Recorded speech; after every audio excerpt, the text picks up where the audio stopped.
कहते हैं कि काशी विश्वनाथ मंदिर को औरंगजेब ने तुड़वा दिया था और वहां पर मस्जिद बना दी गई। लेकिन ऐतिहासिक दस्तावेजों को देखने और समझने पर मामला इससे कहीं ज़्यादा अलग है।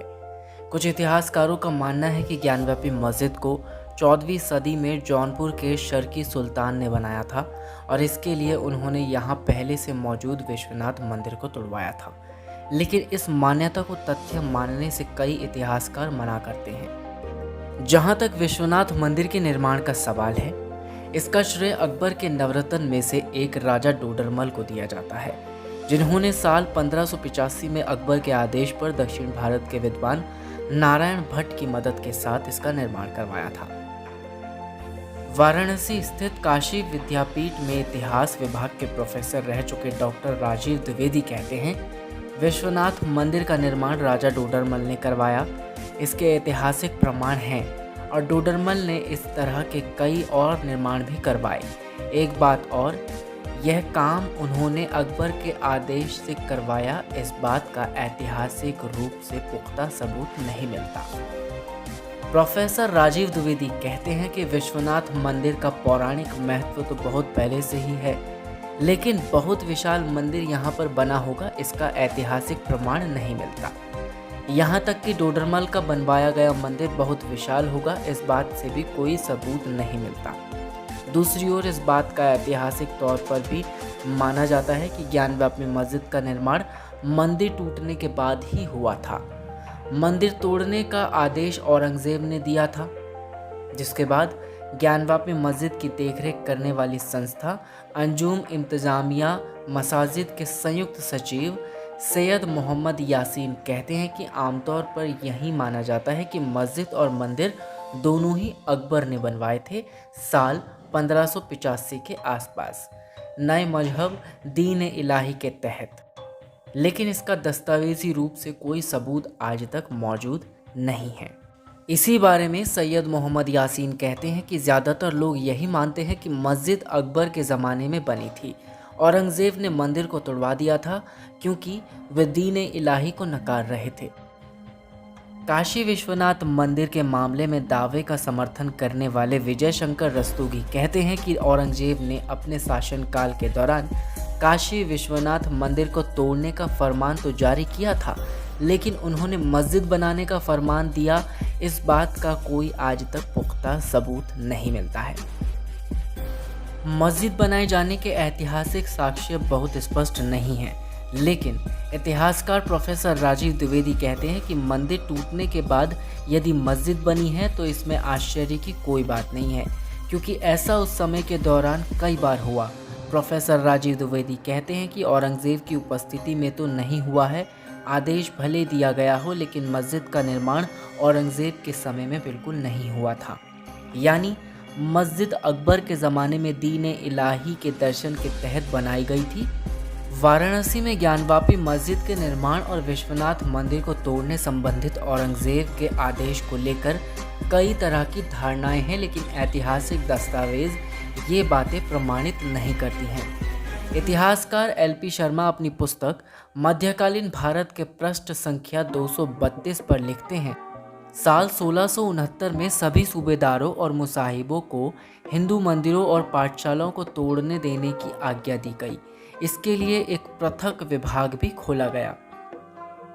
यह तो संभव नहीं था कि हिंदुओं की सभी पाठशालाएं और मंदिर नष्ट कर दिए जाते, परंतु बनारस का विश्वनाथ मंदिर, मथुरा का केशव देश मंदिर, पटना का सोमनाथ मंदिर और प्राय सभी बड़े मंदिर, खासतौर पर उत्तर भारत के मंदिर इसी समय तोड़े गए थे। लेकिन इस बात का आज तक कोई सबूत नहीं मिला। साथ ही इलाहाबाद विश्वविद्यालय में मध्यकालीन इतिहास विभाग के प्रोफेसर हेरमन चतुर्वेदी कहते हैं कि मथुरा के केशव राय मंदिर को तोड़े जाने के लिए आदेश के बारे में तो समकालीन इतिहासकारों ने लिखा है, लेकिन विश्वनाथ मंदिर को तोड़े जाने के आदेश का जिक्र नहीं किया। उनके मुताबिक साकी मुस्तई खां और सुजान राय भंडारी जैसे औरंगजेब के समकालीन इतिहासकारों ने भी इस बात का जिक्र नहीं किया, जबकि इनके विवरणों को उस काल का सबसे प्रामाणिक दस्तावेज माना जाता है। ज्ञानव्यापी मस्जिद के निर्माण के बारे में कहा जाता है कि मस्जिद निर्माण का कोई दस्तावेजी प्रमाण नहीं है और मस्जिद का नाम ज्ञानवापी हो भी नहीं सकता।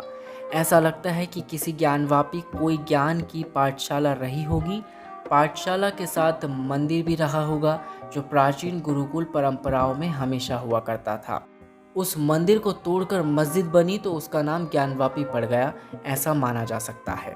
ज्ञानवापी मस्जिद के बारे में कहा जाता है कि अकबर के समय में डोडरमल ने मंदिर बनवाया। करीब 100 साल बाद औरंगजेब के समय मंदिर ध्वस्त हुआ और फिर आगे चलकर 125 साल तक यहाँ कोई विश्वनाथ मंदिर नहीं था। साल 1735 में इंदौर की महारानी देवी अहिल्याबाई ने वर्तमान मंदिर का निर्माण करवाया। साथ ही यह भी कहा जाता है कि पुराणों में जिस विश्वनाथ मंदिर का जिक्र मिलता है उसका इस मंदिर से कोई संबंध है ही नहीं। इसका कोई सीधा जवाब इतिहासकार नहीं दे पाते। ज्ञानवापी के पास आदि विश्वेश्वर मंदिर के बारे में ज़रूर कहा जाता है कि यह वही मंदिर है जिसका पुराणों में वर्णन है। मंदिर टूटने के बाद ही मस्जिद बनी और ज्ञानवापी कूप के नाम से मस्जिद का नाम भी ज्ञानवापी पड़ गया, जहां पर आज भी ज्ञानवापी कूप मौजूद है।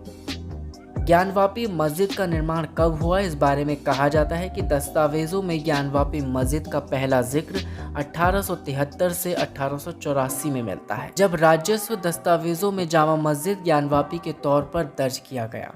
सैयद मोहम्मद यासीन कहते हैं, मस्जिद में उससे पहले की कोई चीज़ नहीं मौजूद है, जिससे स्पष्ट हो सकता है कि मस्जिद 1883 और 1884 के बीच ही बनी होगी। इसी के आधार पर साल 1936 में दायर एक मुकदमे पर अगले साल 1937 में उसका फैसला किया गया, जिसको मस्जिद के तौर पर अदालत ने स्वीकार किया।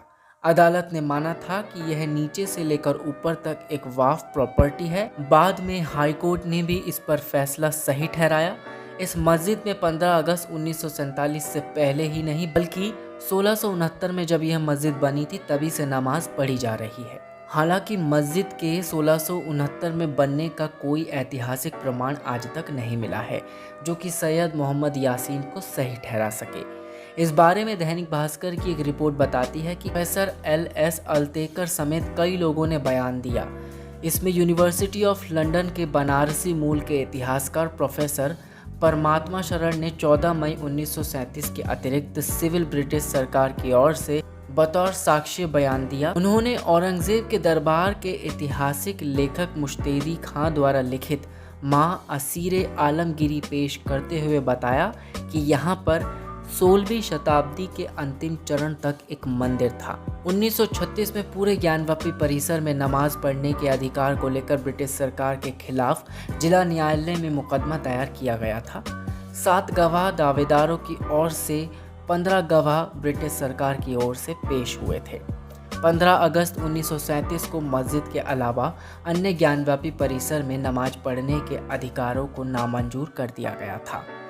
10 अप्रैल 1942 को सब जज के फैसले को सही ठहराते हुए अपील निरस्त कर दी गई।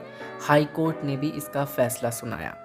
15 अक्टूबर 1991 को वाराणसी की अदालत में ज्ञानवापी में नव मंदिर निर्माण और हिंदुओं को पूजा अर्चना का अधिकार को लेकर पंडित सोमनाथ व्यास द्वारा डॉक्टर रमारंग शर्मा व अन्य वादोदायरों ने इसका बीड़ा उठाया।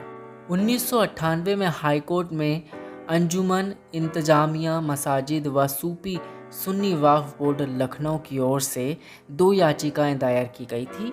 इस आदेश के खिलाफ 7 मार्च 2000 को पंडित सोमनाथ व्यास की मौत हो गई थी। 11 अक्टूबर 2018 को पूर्व जिला शासकीय अधिवक्ता सिविल विजय शंकर रस्तोगी को वाद मित्र नियुक्त किया मामले की पैरवी के लिए। 8 अप्रैल 2021 को वाद मित्र की अपील मंजूर कर पुरातात्विक सर्वेक्षण करने का आदेश जारी कर दिया।